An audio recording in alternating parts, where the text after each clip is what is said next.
good food is good mood. Jadi makanya makanan yang sehat, yang tampilannya cantik, ya kan, yang rasanya enak dan gizinya maksimal, optimal, itu akan menyebabkan mood kita bagus.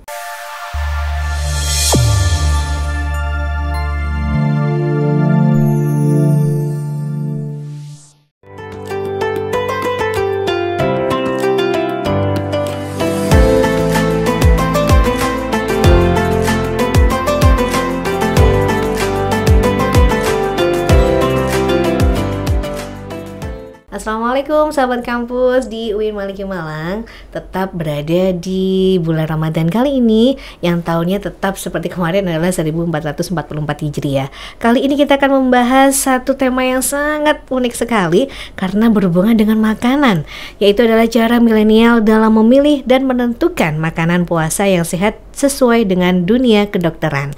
Ngomong-ngomong soal kedokteran, kita akan menyapa salah satu dokter yang kesayangannya UIN Malang. Siapa lagi? Beliau adalah Profesor Dr.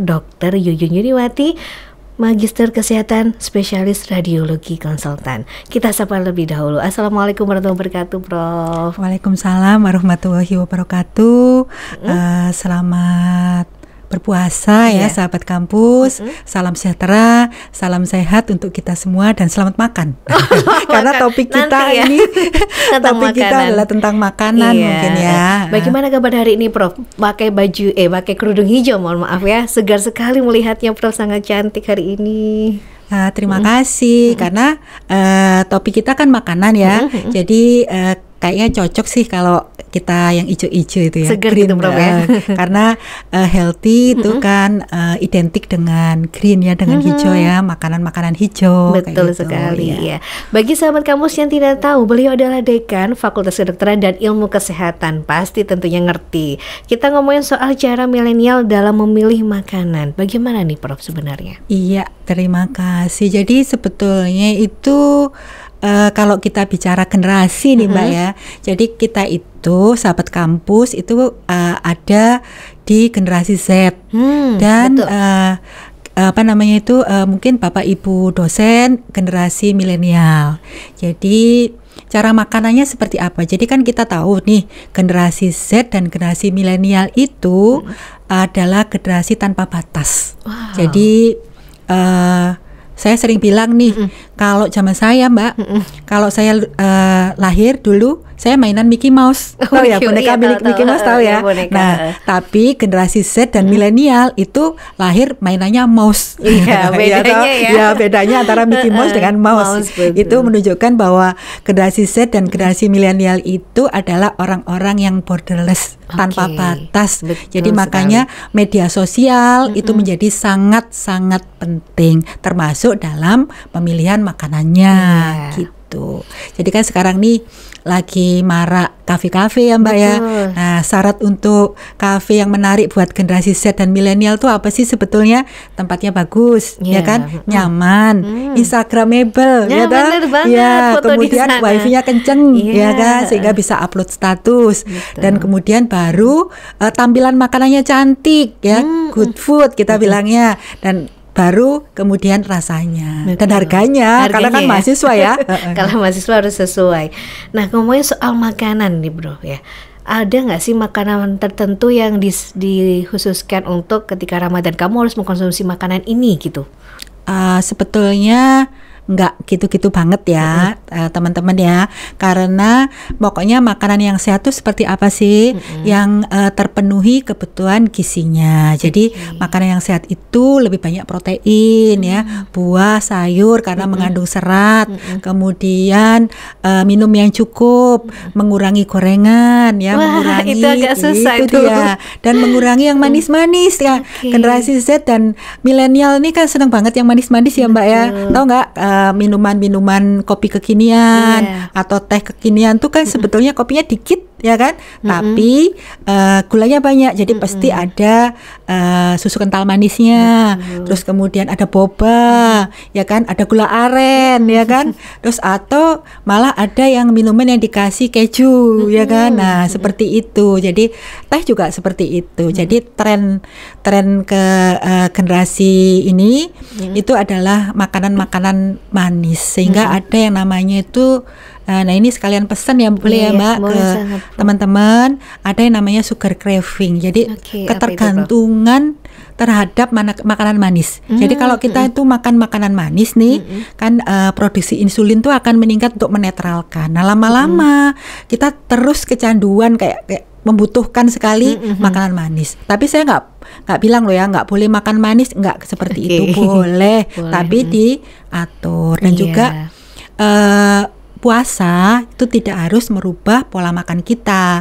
Jadi kan mungkin teman-teman udah biasa puasa Senin Kamis gitu ya. Dulu-dulu kan nggak ada takjil kalau Senin Kamis. Kalau sekarang kita jadi memaksakan kita itu takjil kan. Takjilnya itu biasanya yang manis-manis ya kan.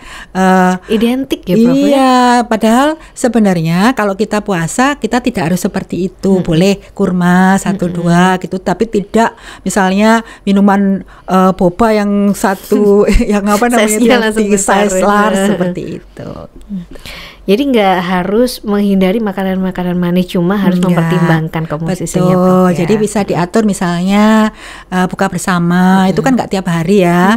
Jadi boleh loh ya buka bersama jadi tapi jangan tiap hari. Kan perlu juga soalnya makanan itu menyatukan kita. Waktunya Ramadan itu waktunya kita bertemu dengan keluarga. Jadi kalau mau buka bersama, jangan misalnya hari ini buka bersama teman SD, besok teman SMP, kemudian teman SMA, teman kuliah, teman arisan, teman nongkrong. Akhirnya kan kapan buka bersama dengan keluarganya? Nah pada waktu buka bersama mungkin 1 minggu sekali, bolehlah kita minum minuman manis ya kan, boleh. Tapi tidak setiap hari dikurangi takutnya sugar craving tadi.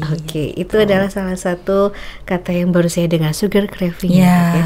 Ini saya kutip dari halaman halodoc.com ini Prof ya.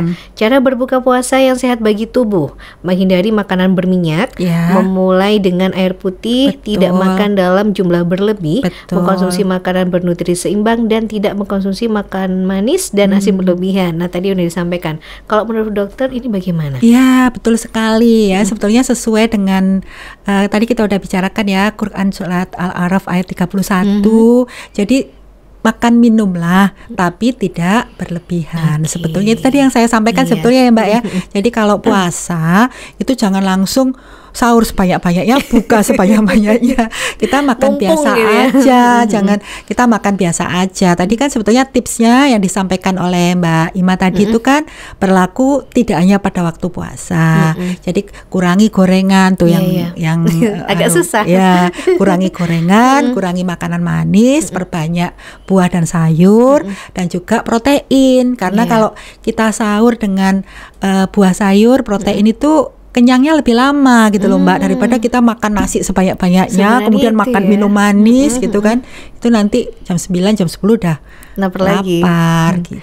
Menurut dunia kedokteran, makanan apa yang dianjurkan yang menurut sehat itu Dok? Ya tadi, jadi makanan yang sehat itu, jadi kalau buah sayur harus ada ya teman-teman ya, karena seratnya tinggi. Makanan berserat itu penting banget. Jadi karena nanti berhubungan dengan metabolisme tubuh kita ya. Kalau suka sugar tadi daripada sugar craving, buah-buah yang manis aja. Misalnya mangga itu kan manis ya kan. Terus anggur itu kan manis tuh. Cari itu aja sehingga tidak menimbulkan sugar craving. Jadi makanan yang sehat itu terus kemudian protein. Protein itu bisa protein hewani atau protein nabati. Terus kemudian karbohidrat apakah perlu? Tetap perlu, tapi nggak usah terlalu banyak. Jadi kan makanya kalau pingin teman-teman nih kalau pingin kurus itu kan ada diet karbo ya. Tapi jangan sama sekali nggak makan juga enggak, tapi kita mengurangi misalnya hari ini kita mengurangi nasi, kemudian kita menggantinya dengan kentang misalnya bisa. Tapi bukan kentang goreng ya yang di french fries. Ya, jangan french fries. Tadi kentang-kentang yang kita bikin apalah gitu ya. Mungkin di sup atau apa. Kan katanya orang Indonesia nih Bro ya, kalau nggak makan nasi itu bukan makan gitu ya. Nah itu, jadi nanti teman-teman bisa membiasakan kali ya ke keluarganya bahwa karbohidrat itu bukan hanya nasi, ya, apalagi nasi goreng ya Mbak. Wah, sudah nasi karbohidrat digoreng, aduh ya. Dibiasakan aja bahwa karbohidrat itu banyak, bisa kentang, bisa apa namanya itu ubi, itu kan juga karbohidrat. Ada nggak sih Dok makanan yang bisa bikin orang itu lebih semangat ketika sahur? Soalnya kan kalau sahur kita udah capek bangun tidur, terus nanti makannya juga keburu-buru gitu. Ada tipsnya nggak sih Dok? Itu tadi, jadi makanan itu sebetulnya gini ya, teman-teman merasakan nggak ya kalau makan coklat, itu kan moodnya jadi bagus ya. Iya, nah itu betul. Jadi coklat itu salah satu makanan yang membuat mood kita itu bagus gitu. Cuman coklat itu kalau coklat susu itu kan ditambahin susu nih sudah, dan ditambahin gula. Ya? Jadi yang sehat itu yang dark coklat, 70% dark coklat tuh bagus. Yaitu jadi kalau untuk meningkatkan, atau es krim. Es krim itu meningkatkan mood kita jadi bagus loh kalau makan es krim. Terasa nggak? Es krim apa aja boleh, gelato lah, es krim biasa itu mood kita jadi bagus. Nah coba cari sekarang mulai banyak nih makanan-makanan sehat di Malang ya. Jadi es krim atau gelato yang menggunakan sugar diet. Nah itu ada. Atau kalau mau biasa ya nggak apa-apa sih, teman-teman kan masih muda, jadi boleh 1 minggu sekali makan es krim. Kalau mau lagi bad mood makan es krim boleh. Nah ini mumpung ketemu sama dokter di sini, sebenarnya apa sih manfaat puasa bagi kesehatan Dok? Iya, jadi puasa itu sangat bermanfaat ya. Jadi kenapa sih kok kita itu kan semua yang perintah Allah itu sebetulnya kita mengilmiahkan. Setelah diilmiahkan tuh memang terbukti gitu ya, memang ilmiah gitu ya. Jadi kita itu sebetulnya kembali ke tadi, jadi boleh makan minum tapi tidak berlebih-lebihan, dan juga harus ada pengaturan makanan. Makanya kita kan yang terbaik itu kan misalnya ada puasa Senin Kamis, atau pernah dengar puasa Nabi Dawud ya, 1 hari puasa. Itu kalau kita itu kan menjalankannya bagus, termasuk puasa Ramadan ini. Jadi kita istirahat. Sebetulnya kalau puasa Ramadan itu kan bukan hanya kita menahan makan dan minum aja Mbak, tapi juga menahan untuk kita belajar sabar ya kan, untuk kita belajar bertoleransi seperti itu. Kalau puasa kaitannya sama metabolisme tubuh ada nggak sih Dok? Ya, jadi diatur kan. Jadi metabolisme tubuh itu kan sebetulnya mulai dari makanan sampai nanti keluar. Sebetulnya makanan tuh masuk, terus ada diserap, di liver, di ginjal, dan itu kan perlu ada siklusnya gitu kan. Jadi ada juga kita harus ada siklus jedanya seperti itu. Jadi itu kita perlukan kan, kita dalam 1 tahun cuman 1 bulan aja ya, jadi jangan eman-eman gitu teman-teman tuh ya. Pasti kalau teman-teman ya sudah biasa lah, tapi kalau anak kecil itu kan puasa belajar ya, jadi puasa duhur dulu ke asar, terus itu ya, jadi harus kita biasakan mulai. Kan ada kutipan nih Bro dari prudential.co.id.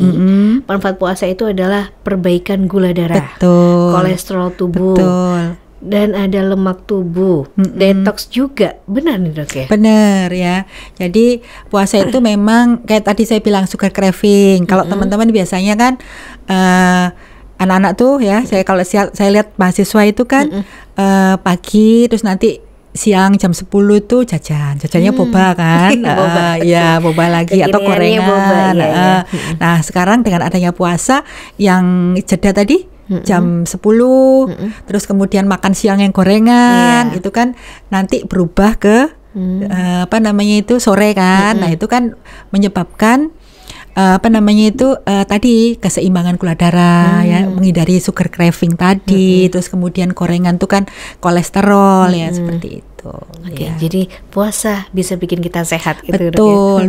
Dan kita beruntung loh ya di Indonesia itu ya. Kita beruntung di Indonesia itu waktu puasanya itu menurut saya kita harus bersyukur gitu ya. Waktu puasanya tuh 12-13 jam.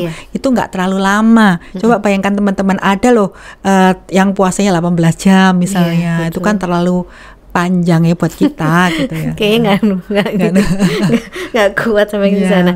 Baik dokter, sebelum kita tutup ada quotes untuk sahabat kampus di rumah? Ya, jadi quote-nya itu adalah good food is good mood. Jadi makanya makanan yang sehat, yang tampilannya cantik, ya kan, yang rasanya enak dan gizinya maksimal, optimal, itu akan menyebabkan mood kita bagus.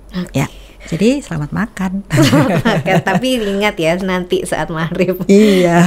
Terima kasih dokter atas ilmunya hari ini, dan ini sangat bermanfaat sekali untuk sahabat kampus di rumah. Sebelum saya tutup, ada kata-kata kali ini adalah menjaga kesehatan tubuh selama bulan puasa adalah hal yang penting untuk dilakukan. Salah satu caranya adalah dengan memilih menu sehat untuk buka puasa dan saat sahur. Bijak dalam memilih makanan agar Ramadan penuh keberkahan. Wassalamualaikum warahmatullahi wabarakatuh. Waalaikumsalam warahmatullahi wabarakatuh.